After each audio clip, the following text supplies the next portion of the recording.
Not much for tonight, except I want to read something I wrote many, many years ago. Something I just rediscovered going through a book. Okay, this is a section of the book Nazi Monkey Seance, which is an experimental novel that I wrote based around dreams. So I guess it's a surreal type thing. Nobody's ever read it, so it doesn't matter. One way or the other, I suppose. He sat at the edge of the bar, nursing his beer. She sauntered up to him, slinking in her black dress, smelling of mothballs and cheap booze. A radio somewhere, tiny music moving on the wind. These old floorboards creak some. Yeah, sure, she put out her hand. He captured it like a falling bird in his own, put it on his leg. She made a fist, she grimaced. You sure got pretty hair. What's your name? Norma Jean. You telling me the truth? Sure. No, you ain't. I knowed better, but I guess Norma Jean is as good a name as any. The fat barkeep tiptoed up as if he were inspecting a particularly vicious or mysterious duo of mating animals in their natural habitat. He wiped off the counter with a filthy rag, said, "Last call." There was nobody in the whole damn place to call to. He smiled out of the corner of his eyes like he was enjoying a private joke. The little baldy fidgeted on his stool, dumped the last of his beer down his throat. A pesky gnat drifted by like a single mote of dust on the still air. Outside, a train chugged by lonely in the throes of the night. It was autumn closing down, moving into winter. A wind blew cold eddies of coming frost through the bones. "Say, you want we should go, maybe?" she said. Her tired, seamed face taking on a look of bored resignation. She ran her hand through the back of her dirty brown tresses, mussing up the curls so that they stood up in back. The portly little gent looked at his beer in consideration. A fellow got so he could hear the tick of his own heart counting down the days as the lines in his face grew longer and more pronounced. A fly died at the edge of the bar in a small puddle of leaky hops. It crawled toward its eternity on sluggish, spindly legs. He felt the same, knew the cold of that sticky mess. Her lips parted. Smoke drifted out of her lungs. The turntable in the corner began to skip around, the record warbling until the dire honky-tonk became a bald-tire chug. "Sure," he said quietly. "You know a place, you take me there. What kind of car you drive, mister?" she asked as if it were the most natural question in the world. "57 Chevy." She turned around a little and he wondered why she did this. The barkeep looked at them askance out of the corner of a bleary, jaundiced eye. He had seen it all before. She clacked across the wooden floor into a pool of shadow, stopping only to look at him sideways at the entrance. She suddenly slid her jacket on in a single movement that seemed to defy physics. She swayed, put out her hand, and pointed one red fingernail at him unsteadily. She hooked her index finger back and forth, wiggling it in a come-on motion. The little man hefted his glass, sighed, slid off his stool.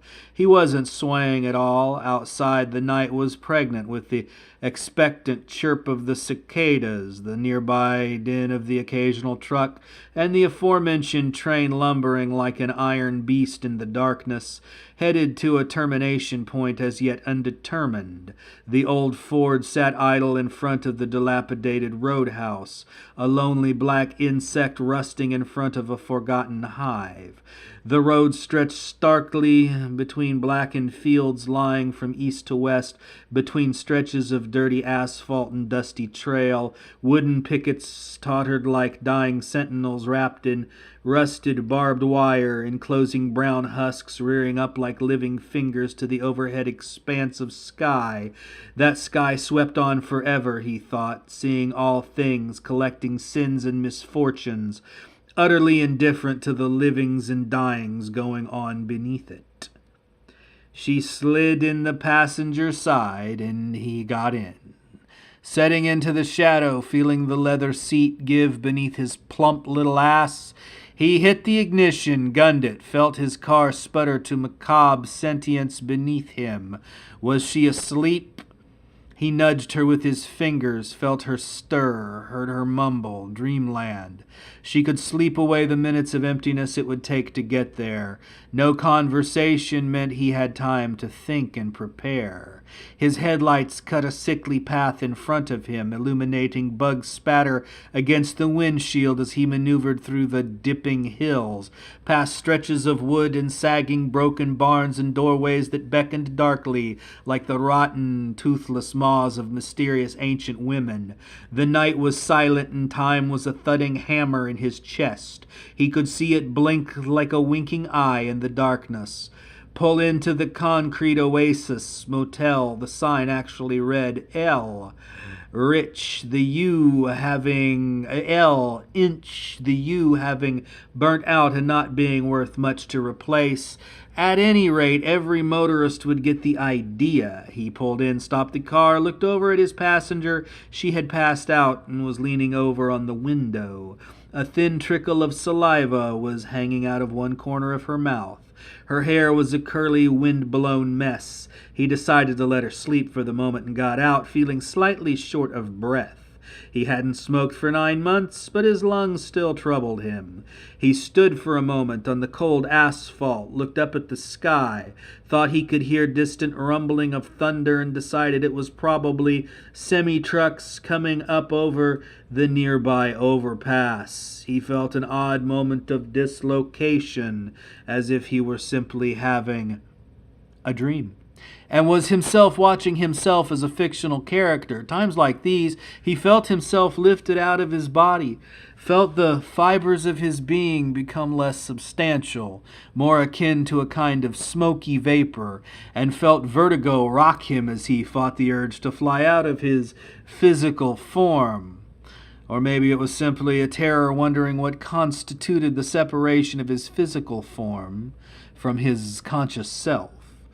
He didn't know. He fought to remember who he was, to bring together the separate entities that seemed to pickle together inside his skull, inside his own identity again. He walked on sturdier legs toward the front, pulling back the glass doors, but finding himself confronted with a flashbulb image of himself reflected in the smudged surface of the door.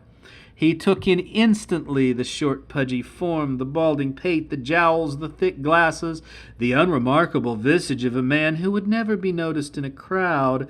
But the eyes! The place was small and dark, and he wondered if perhaps it hadn't been deserted by a disgruntled employee or forlorn owner. He could faintly hear the static fuzz of a radio, smell the smell of old tobacco and musty sheets, and he thought somewhere someone was neglecting to do their duty. The thought didn't bother him. He put his pudgy palm on the bell, tinkled it, waited. He thought he could smell rancid ketchup.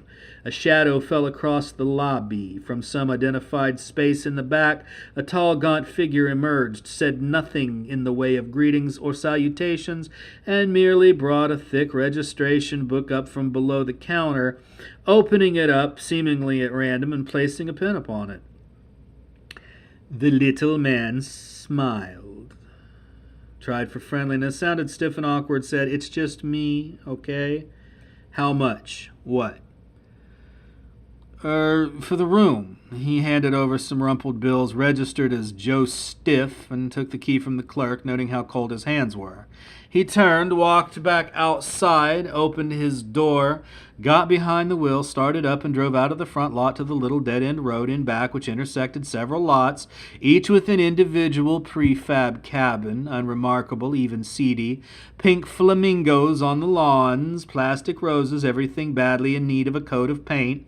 He parked in the gravel drive in front of cabin 216. He huffed, puffed, put his hands on the wheel, and reached over to nudge her again. "We're here." It took her a few moments to stir. She looked like the sleep had sobered her some, but she was still drunk enough, he reckoned. He helped her out and onto her feet. She swayed a little, but eventually she started clacking unsteadily up the walk and to the door. He put the key in, his hands shaking a little. She murmured a few unintelligible words. He pushed the small of her back, and she staggered in. The place smelled of mildew and dirty sheets, stale smoke, and the trapped funk of bad air. Thrift store pictures of flower pots and old ships hung crookedly on the smudged, dirty walls. A few moths flapped lazily around the ceiling fan light. There were a TV in front of the bed. It had a coin slot, unremarkable in every way. She walked around the bed, nearly colliding with the end table as she put out a hand to steady herself against the wall. He sat his plump little bulk down, huffed a bit, and considered her. How much?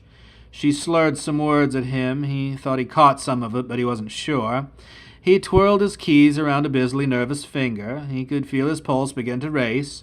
She looked at him with bored, flat fish eyes, giving him the appraisal one might give a particularly unappetizing side of meat, one that perhaps had been left to sit out until it was no longer edible.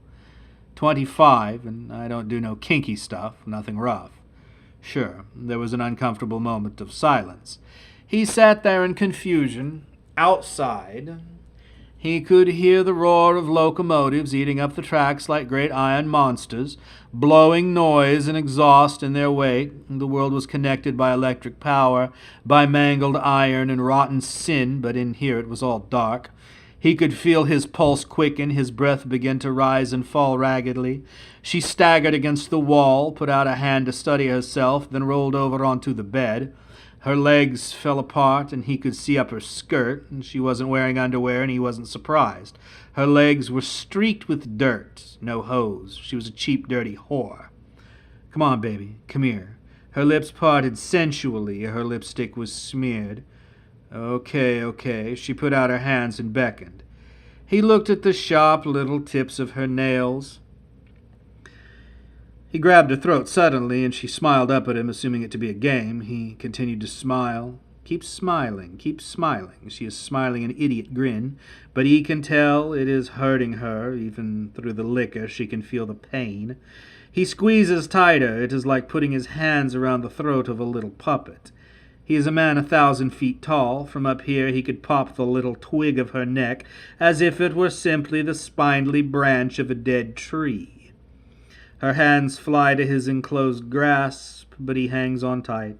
She begins to struggle, tries to loose a strangled scream, flails as he reaches with one hand beneath her, struggling for the pillow.